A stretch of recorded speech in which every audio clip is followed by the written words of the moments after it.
Y seguimos en pura noticia matinal. Ya estamos con Rafael González. ¿Cómo está, Rafael? Muy buenos días, muchas gracias por la invitación y aquí con mucho entusiasmo, con mucha alegría porque la campaña ya está entrando en su recta final. ¿Quién canta su jingle? Porque es tan pegajoso. Rafa González. ¿Quién lo canta?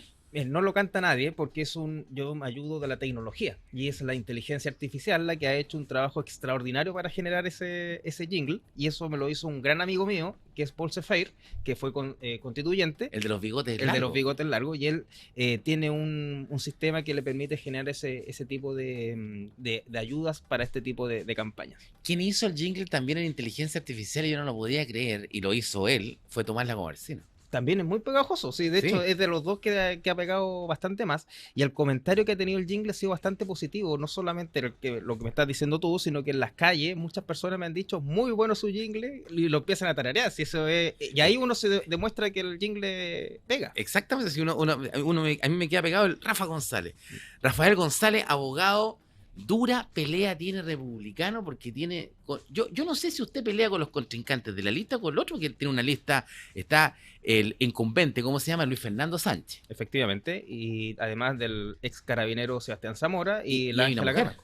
Efectivamente, que ella fue candidata a concejal el año pasado por Valparaíso, donde hicimos dupla en su minuto. Es una lista bastante potente, pero cuando uno lo analiza como sentido de equipo, uno quiere que la lista republicana le vaya bien, aspirar a la meta de obtener 12 diputados, que sería lo ideal, y que no está muy lejano a lo que son los números del año pasado. Cuando uno analizaba los resultados a nivel de core y de concejales del distrito completo, Exacto. había un promedio de 100.000 votos a nivel de core y de 93.000 votos a nivel de concejales. Y eso nos permitía tener una visión optimista de lo que es ahora esta elección. Pero hay que trabajarlo, eso hay que fidelizar esos votos y hay que tener súper claro de que ahora hay muchos candidatos a diputados y todos están aspirando a tener esos votos que obtuvimos el año pasado. Ahora, ¿cómo ayuda el paraguas presidencial? Porque su paraguas presidencial es José Antonio Kast, pero lo vemos estancado. José Antonio va primero, pero está estancado. Se habla de un triple empate de la derecha. ¿Cómo ve el trabajo de José Antonio Kast y que ha venido poco a la región? Bueno, estuvo presente aquí hace algunas semanas, estuvo en Villa Alemana, que se hizo una convocatoria masiva, llegaron aproximadamente 1.500 personas, hubo personas que no pudieron ingresar, pero yo veo a José Antonio Kast bien posicionado. El tema principal que él ha estado difundiendo, que es el tema de la seguridad, es un tema que viene conversando, planteando desde hace mucho tiempo. ¿Y por qué me centro en esto? Porque es el de la conexión con la gente. Si cuando uno camina por las calles, conversa con los vecinos, ya sea en Valparaíso, en Viña del Mar o Concón, claramente lo que nos dicen es que tienen temor, y el temor por las situaciones de inseguridad. Si todos los días vemos una noticia alarmante en materia de seguridad, de crimen, de narcotráfico, de que han apuñalado a un joven, o que simplemente situaciones que a la gente la temoriza y se termina arrinconando a sus propias casas. Pero aquí hay un tema y uno tiene que tener mucho cuidado, porque siempre, y lo criticábamos ayer en el Cuenta Regresiva, programa que partimos en la noche, ¿cierto? Que también te tenemos invitado, ¿cierto, Rafael? Porque se manosea mucho el concepto de la seguridad. Estábamos hablando recién con un mayor, con Rodolfo Pérez, ¿cierto? Su oficial mayor de Viña del Mar, encargado de las postulaciones. Muchos de los candidatos presidenciales hablan que hay que subir los carabineros a 15.000 carabineros nuevos, 10.000. O sea, con suerte salen 2.000 carabineros por año. ¿Cómo subimos? Entonces, después hablan de la seguridad. No, que hay que tener cárceles. Y hay un ofertón de cárceles. Su candidato ofrece cárceles, Matei ofrece cárceles, Franco París ofrece cárceles. No, ¿cómo se maneja el concepto de la seguridad? ¿Solamente con las cárceles? ¿Solamente con más carabineros? Mire, yo primero mandarle un saludo a Carabineros porque es una institución noble, pero no basta con aumentar el número de carabineros si no le otorgamos el respaldo necesario a la hora que tienen que actuar. Recordemos que hay candidatos al Parlamento que fueron autoridades locales en Valparaíso que saltaban en las calles diciendo el que nos salta es Paco. Eso no es solamente una falta de respeto a la institución, sino que a miles de personas, efectivamente, de miles de carabineros que ejerciendo su labor terminan siendo ninguneados por la autoridad local, o que lo fueron ninguneados en su minuto. Y cuando vemos que ellos tienen que ejercer una labor que es fundamental de repeler a un delincuente, al final observamos que el delincuente tiene más beneficios que el propio carabinero, porque el carabinero no goza del respaldo de la autoridad. Entonces, la primera medida que tiene que tener una autoridad nacional como el presidente de la República es decirle a Carabineros de Chile: cuente con nuestro apoyo, ustedes van a actuar y van a actuar correctamente con nuestro respaldo. Esas medidas, Rafael, si tú eres diputado, ¿se pueden hacer desde el Congreso? ¿Se pueden desde el Congreso hacer una ley que le entregue más atribuciones a Carabineros? por supuesto que se pueden entregar normativas o leyes que le otorguen facultades a Carabineros, y de hecho en el pasado se han realizado en ese sentido, pero no basta con tener un cuerpo normativo que sea para la vitrina, que sea para enmarcarla en un cuadro, como a veces decimos a propósito de una sentencia súper bonita que acoge alguna demanda o querella. Es necesario además que la autoridad que ejerce el rol de autoridad respalde a esos carabineros para poder ejercer su labor, que es tan difícil. Si al final repeler un delincuente no es algo fácil. Bueno, pero hablamos de delincuencia y hablamos de hechos policiales y hablamos de homicidio, que no necesariamente están vinculados a la delincuencia. Cuando vemos lo sucedido en Viña del Mar, este menor de 16 años apuñalado en pleno centro de Viña del Mar, a las 3, 4 de la tarde, ¿cierto? Apuñalado por uno de los 3 sujetos que de edad corta, unos 18 años. Ayer vemos las imágenes, ¿cierto?, de un detenido de 15 años. Y hablamos del aumento de la delincuencia juvenil. Uno dice, pero es que esto no es delincuencia. ¿Es delincuencia este hecho? No es delincuencia. A mí me cuesta mirarlo como delincuencia cuando es una riña. ¿Cómo se maneja eso? Bueno, el concepto de riña también está considerado dentro de los, de los tipos penales.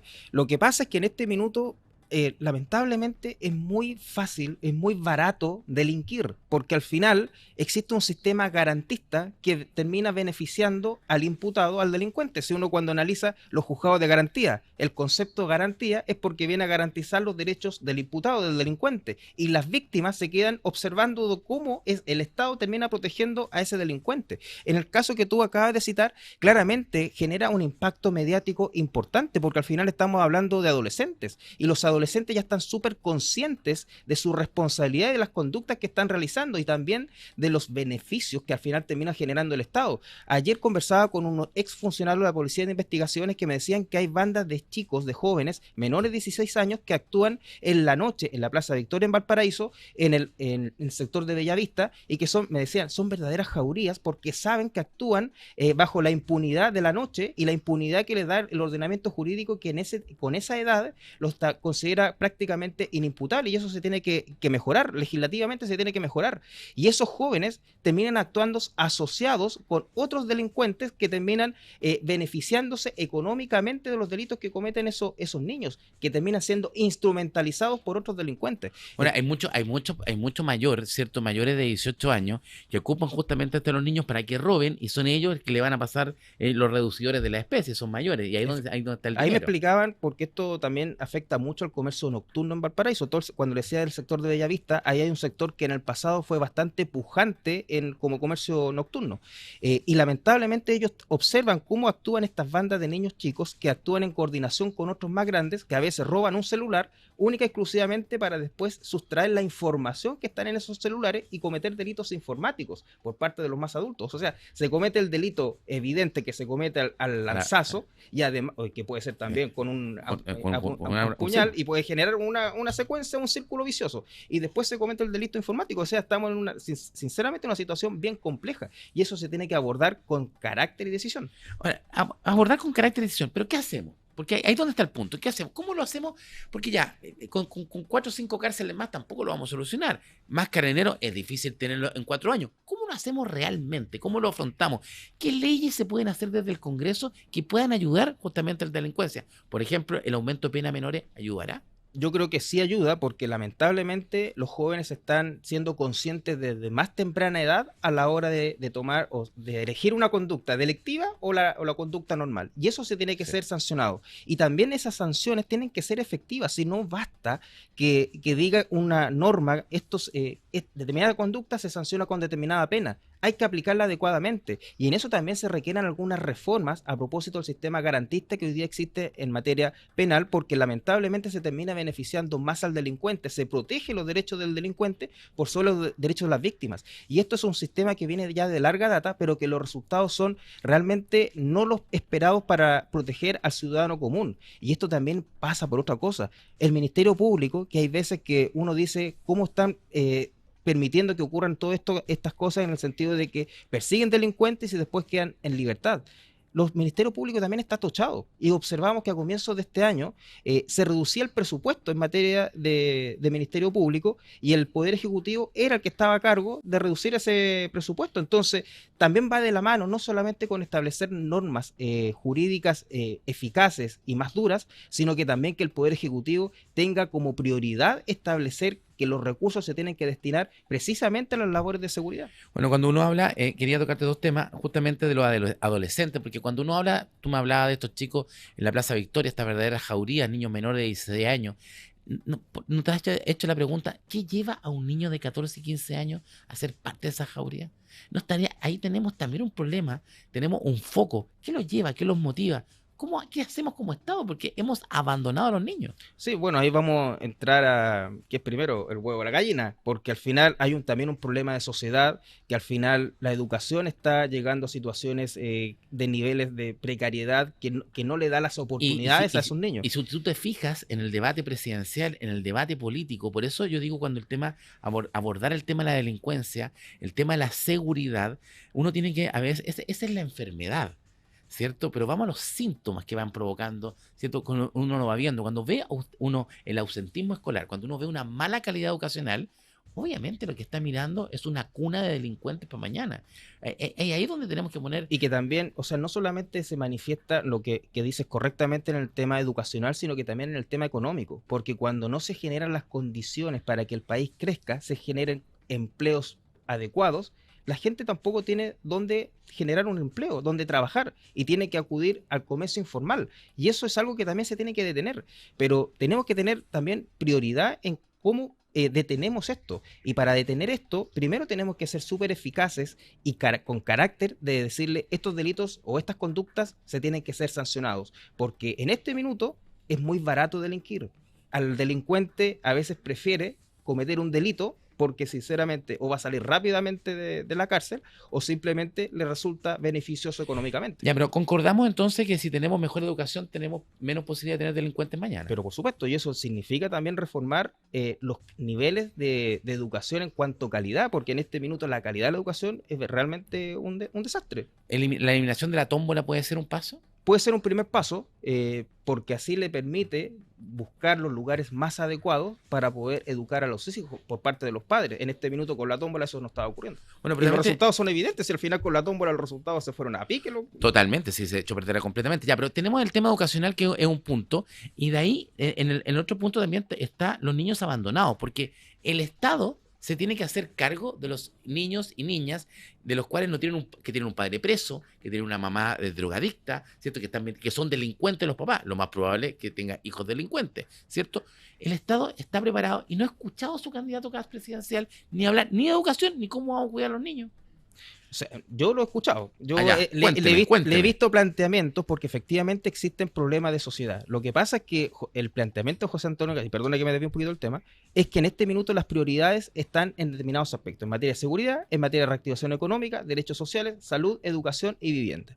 Y la preocupación que tienen esos niños de realidades sociales muy difíciles tienen que ser abordados. ¿Por qué? Porque en este minuto a veces tenemos centros de rehabilitación, de internación de jóvenes que terminan siendo a veces más daño que beneficio para esos jóvenes, y eso se tienen que establecer algunos criterios de mejoramiento. Ahora, no es quizás la regla general, que situaciones excepcionales que pueden estar aconteciendo y que eso requiere un tratamiento, pero hay que darle las oportunidades a los niños para que puedan tener si no tienen las posibilidades de consumir una familia adecuada, para que sí tengan una familia adecuada donde criarse. Ahora, Rafael, hay otro problema que hablábamos, educación, vemos los dos puntos, educación, cuidado, ¿cierto? Pero tú también hablabas del tema judicial, que no es menor.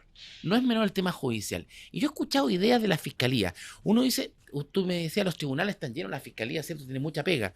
Pero vemos la fiscalía de Valparaíso que se preocupó 11 años de seguir un juicio político, ¿cierto? Con ningún condenado. O sea, eso es gastar tiempo y no poner las prioridades. O el caso del carabinero Zamora, tantos años para acusarlo y después ser absuelto por falta de prueba y que era evidente de que iba a ser absuelto. Bueno, ahí uno no están puestas las prioridades en la fiscalía. ¿No sería bueno que los fiscales regionales se eligieran por voto popular? Eso es un tema doctrinal interesante. Yo vengo también del mundo del derecho. Yo creo que el fiscal es un funcionario especializado a nivel técnico, tiene que tener los conocimientos adecuados para ejercer la persecución penal y por tanto la forma de elección popular quizás no es la más adecuada para elegir a ese especialista técnico. Pero ¿cómo en Estados Unidos funciona tan bien? Imagínate Kamala Harris, que llegó a ser la vicepresidenta de Estados Unidos, era una de las fiscales con mayor éxito en California, fue una excelente fiscal y elegida por voto popular. Puede ser, depende de la realidad, porque la realidad en Estados Unidos también es muy distinta. Allá las personas tienen un criterio de severidad en la aplicación de penas mucho más estricta que ocurre en Chile. Y más encima el sistema anglosajón que impera en Estados Unidos y también en Inglaterra, también tiene criterios bastante distintos al que acontece en el sistema continental, en materia penal, digo, de lo que acontece en la Europa y por tanto en la tradición chilena. Ahora, en el tema de los fiscales que podrían ser electos, también nos rompemos esa dependencia del mundo político, porque hoy día quizá el mundo judicial, al depender del mundo político, pucha, muchas veces hay una... Sí, está bien, completamente de acuerdo, pero en este caso yo prefiero establecer criterios de eficiencia, de índice de desempeños, de tal manera de que al fiscal no se le mida, por ejemplo, por causas archivadas, de tal manera de que tiene libertad de acción respecto de las demás causas. Yo creo que tienen que haber otros tipos de índice de desempeño que permitan determinar de que ese fiscal está haciendo bien la pega. Ahora también hay que entender que los ministerios públicos siguen estando colapsados y los tribunales siguen estando colapsados. El otro día yo vi una causa de naturaleza civil, no penal, que lleva un año en estado de relación en la causa, significa que está para ser vista o alegada, y un año es prácticamente un despropósito, porque es una eternidad. Y lo mismo acontece con este juicio político que acaba de citar, que pasaron años para que se resolviera adecuadamente, porque hubo también una serie de situaciones de que los mismos abogados pedían o hacían solicitudes que terminaban retardando la causa. Y eso también se tiene que ser visto. O sea, al final el sistema penal, cuando fue creado, tenía por objeto ser mucho más ágil para dar también una señal de que se está aplicando la sanción a aquel delincuente en forma rápida, porque cuando es retardado, tampoco es justicia. No, imagínate, o sea, imagínate un hecho, hoy día un asesinato que haga justicia 2 años después del asesinato, o sea, no tiene mucha gracia. O sea, no tiene para nada gracia. No, y el tema de las víctimas están. Bueno, Rafael, ¿cuánto te queda? Queda poco, ¿eh? Quedan 2 semanas y media. Sinceramente, este tiempo ha sido bastante intenso, pero también ha sido bastante fructífero. ¿Por qué? Porque en el trato con las personas, con los vecinos, ha sido súper agradable conversar y que nos planteen la necesidad de hacer un cambio de giro en Chile, no solamente a nivel parlamentario, sino que también a nivel de gobierno. Y esto también se refleja en la encuesta. Si cuando uno analiza la opción de Jara, ella está estancada en el mismo punto que tiene el respaldo del presidente Boric y de ahí prácticamente no se mueve. Y toda la visión distinta a querer hacer algo distinto con resultados distintos sobrepasa considerablemente. El otro día veía la encuesta Cadem y me ponía a sumarla solamente los 3, el segundo, el tercero y el cuarto. Y es prácticamente un 50%. O sea, hubiese ganado la derecha en primera vuelta. Habría ganado, efectivamente. Si no son por los egoísmos de republicanos que no quiso ser primaria. No sé, porque hay 3 candidatos de partidos distintos. Eran los 3 egoístas. No sé. Suman bien, pero no se ponen de acuerdo. Es parte de la política. Yo no sé cómo van a gobernar. Si gana Kast, ¿buscará gente en Renovación Nacional para ser ministro? Hay que generar un gobierno de unidad, de tal manera, y lo dijo José Antonio en su último debate, esto es un solo país que necesitamos que poner los focos que le afectan a todos los chilenos. Cuando hablamos de delincuencia y una persona va caminando por la avenida Pedro Montt de Valparaíso, no le van a preguntar si es de derecha o de izquierda para asaltarla, simplemente la van a asaltar. Por tanto, esto requiere una visión de Estado y que una a todos los sectores, decir, este es el problema y tenemos que solucionarlo. Sí, vamos con un último minuto. Muchas gracias, Rafael, por esta visita a nuestro estudio y te esperamos en el Cuenta Regresiva. Perfecto, ahí voy a estar.